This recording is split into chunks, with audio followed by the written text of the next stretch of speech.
Ever since its formation, film has been subject to constant change, as has the critical art of editing. This development can be clearly seen from the lack of editing in early films, such as the Lumiere brothers' famous Arrival of a Train at Cleotat,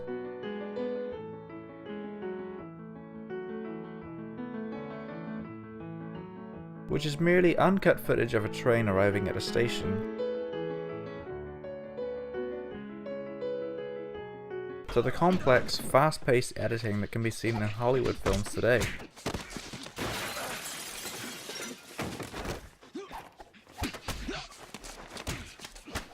Such as Paul Greengrass's action thriller The Bourne Ultimatum.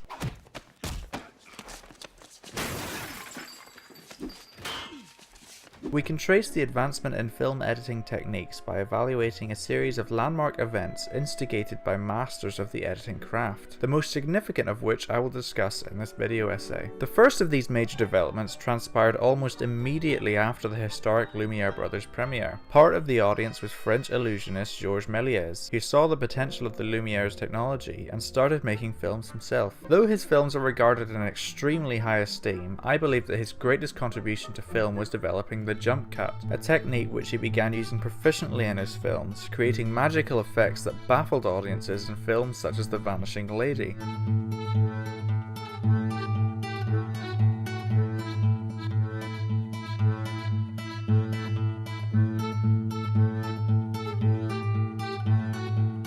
However, arguably the most extensive use of the jump cut in Méliès' filmography is in The Haunted Castle. Here, Méliès crafts astounding visual effects using the jump cut, such as characters appearing in a puff of smoke.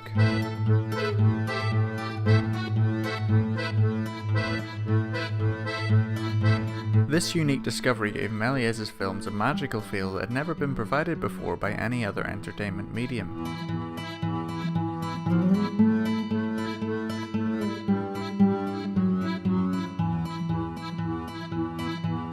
As Don Fairservice states, it is easy to see why early filmmakers took such delight in exploiting jump cuts for magic or comic effect, and joining together discontinuous views of an actual event to construct an apparent continuity. No other visual medium could display this phenomenon. The jump cut is still extensively used in films today, such as Wes Anderson's The Royal Tenenbaums.